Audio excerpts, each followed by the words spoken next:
right, so now we've seen that there's plenty of evidence to show that, yes, continents are moving around on Earth's surface, just like Wegener said they were. And more than that, it's not just the continents moving around, but the ocean crust is moving around as well. But the one thing we haven't done yet is figure out, why is that happening? Well, that's this part now. So there are three main driving forces of plate tectonics, but they are not equally important. One of them is convection. And we talked about it last time, where you get this hot mantle material rising, it cools, contracts, and sinks, and so you get these convection cells occurring in the mantle. And when this stuff rises and kind of travels this way and sinks, okay, you probably have a little bit of drag in there, and that probably helps plate tectonics, but this is not an important driving force. It's like a tiny little part of the equation. Let's look at the more important driving forces. One of these is ridge push.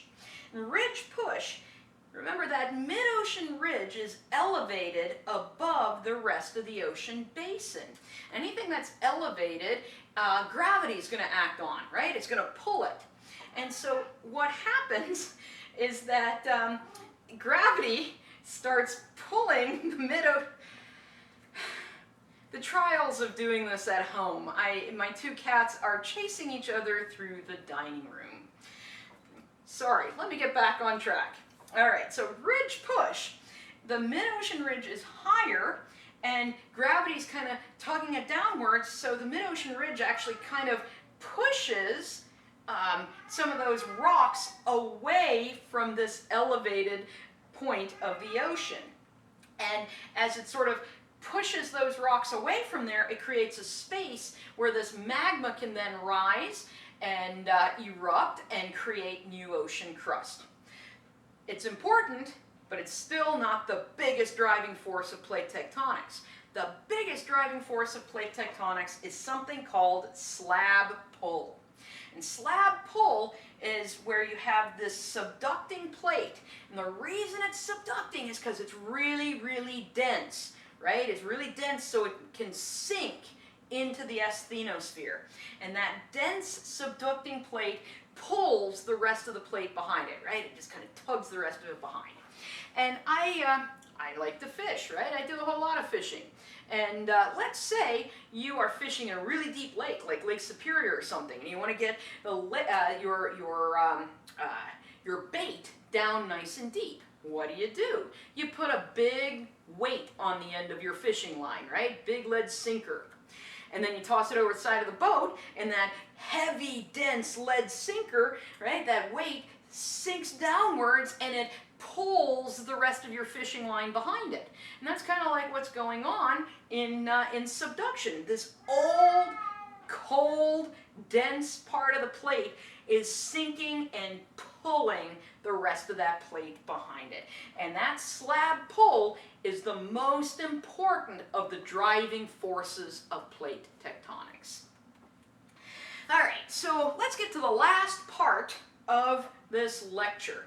If these plates are moving around on Earth's surface, they're going to interact with each other, right? They're going to crash into each other, they're going to slide alongside each other, and going to do stuff with each other. And that's what we're going to talk about now. These are our plate boundaries. Where two plates meet is a plate boundary. And we're going to start with the ones called divergent plate boundaries. At a divergent boundary, the plates are moving away from each other, right? So you have pull-apart forces. They're moving away from each other. And if this happens on land, you have a continental rift. And a continental rift is where continents break apart. And when continents break apart, the lithosphere gets thinner. And let me show you something, an example with my silly putty here, right? If I pull my silly putty apart, give me a hand here, Paul, let me see if they can actually see this. Mm-hmm. If we start pulling it apart, notice how the silly putty gets a whole lot thinner.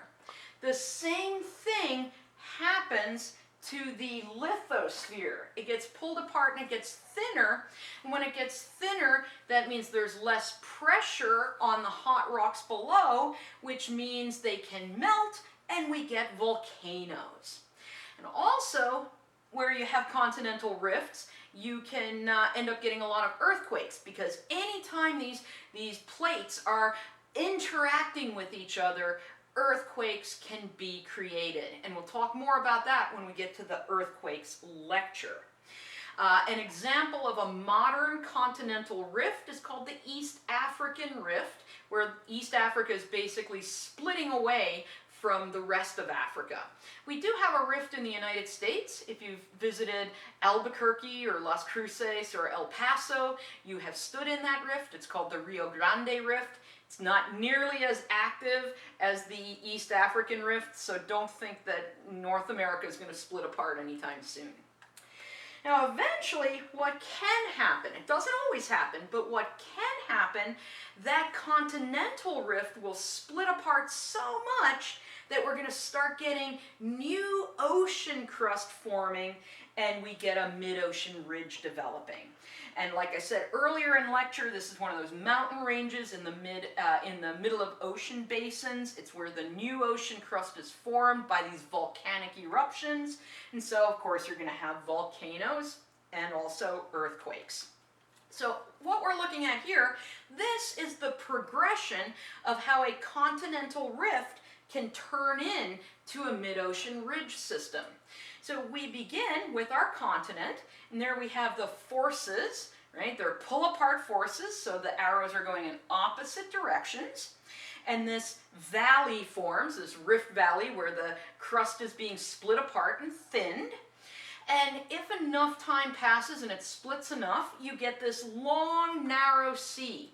A good example of that would be the Red Sea. If you look at a map, look up the Red Sea, you'll see it's long and narrow. And that's because Arabia and Africa used to be joined. But a rift developed there and has pulled them apart enough that the Red Sea has formed. If we could go back in time long enough ago when South America and Africa were just starting to split apart, there wouldn't have been a giant Atlantic Ocean between the two. You would have had this narrow sea separating the two. But given enough time, that narrow sea can grow and grow even more and create this large ocean basin with a mid-ocean ridge system in it. All right, but that was where plates are moving away from each other. Well, plates move away from each other. That means somewhere on the planet they're moving towards each other. And that's going to be our convergent plate boundaries. And there are three possible things that can happen at a convergent plate boundary. One thing is you can have an ocean plate meeting a continental plate. And if this occurs, you get subduction. Remember that ocean plate is a lot denser than the continent, so it is going to sink into the asthenosphere under the continent. Now, what eventually happens? You get this plate sinking. Eventually, it reaches about 100 to 150 kilometers deep, and things start getting hot enough down there that melting occurs. And that molten material will rise and it will create volcanoes. This is why we have volcanoes in places like Washington and Oregon, because we have subduction there. That's the whole reason why Mount St. Helens exists. In addition to that, I told you earlier, anytime plates interact, you get earthquakes as well. And in fact, in subduction zones, those are where some of the worst, the most powerful earthquakes are known to occur. So this is an example, a diagram of a subduction zone where we have the continent over here, we have the ocean plate over here, it is sinking, we get that melting and the volcanic activity. But, you know, it doesn't have to be involving a continent. You can have two ocean plates interacting.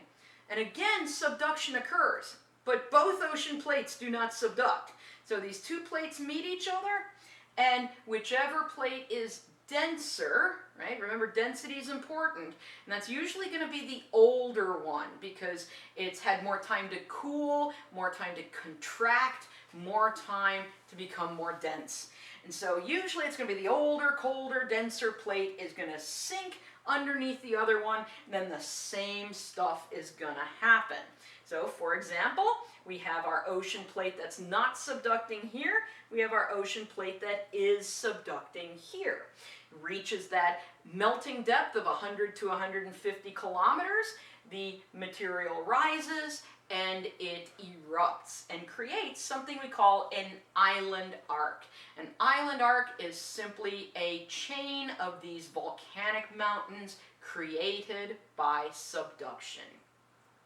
Japan would be a great example of an island arc, or part of the Aleutian Islands in Alaska are great examples of those. Now, the last option you might have in a convergent plate boundary is you could have two continents colliding. And in this case, we do not get any subduction. Continental crust is such low density that it can't subduct. So instead of subducting then, this material that normally would go into the asthenosphere is going to basically rise as large mountains. And we can see this again looking at silly putty. If I have my silly putty and I push my hands together, right, it gets thicker.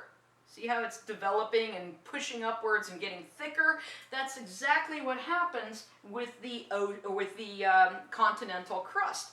These plates push against each other and the crust thickens and we build big mountains like the Himalayas, which formed as India and Asia have collided over the past several million years.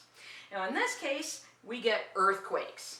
We don't get volcanic activity because we're not, sinking far enough and so on, but we do get some massive earthquakes sometimes. And that's what we're seeing here. This is the example of India traveling in that direction. There used to be an ocean separating Asia and India called the Tethys Sea. But India ended up slamming into Asia and building these really big, tall mountains. And we will talk more about those mountains and how they're formed when we get to the chapter on mountains. All right, last of the plate boundaries is something called a transform plate boundary. In a transform plate boundary, plates are not crashing into each other, they're not moving away from each other, they're just sliding alongside each other. We have no subduction here. We're not going to get volcanic activity, but as these plates move alongside each other, they can cause earthquakes. And probably the best known example of a transform plate boundary is the San Andreas Fault. What we're looking at here in green is the North American plate, in blue is the Pacific plate. See that arrow? That's telling me the Pacific plate's moving that way, the North American plate's moving that way. California is not going to fall off into the ocean or anything like that. That's not what's happening there. But what is happening is this part of California, that is the Pacific plate, is moving northward. And if you notice, San Diego and Los Angeles are on the Pacific plate. San Francisco is kind of built right on top of the San Andreas Fault, so part of it is on the Pacific plate and part of it's not. And what's eventually going to happen, and you'll figure out how long it's going to be until that happens, eventually Los Angeles and San Diego are going to basically meet up with San Francisco because they're moving towards each other. And if you think traffic is bad there right now, just wait until it's Los San Angelisco traffic, right? But in lab, you're going to calculate how fast these plates are moving and how long in the future that's going to be. But that's a classic example of a transform plate boundary. You can expect a lot of earthquakes there, but don't count on any volcanic activity occurring. And that brings me to this. This shows you the plates that exist today. And You can see some of them are almost entirely ocean material, some are a combination between ocean and continental, some are almost entirely continental, some are big, some are small, come in different shapes and sizes, and they're always moving around and interacting with each other. And that brings me to the random picture of the day. This is at Oxford. I worked at Oxford. I did like some special lectures there, and it was kind of nice. I stayed in this building. That's where they housed me. This nice little bench there, a perfect place to go and sit and read on a nice afternoon. The only problem was, see this sign right there? It says like, don't walk on the grass. But there's no pathway to the bench. I was like, who the hell puts a bench in the middle of the grass but won't let you walk on the grass? So I ignored the sign because that's just the sort of person I am.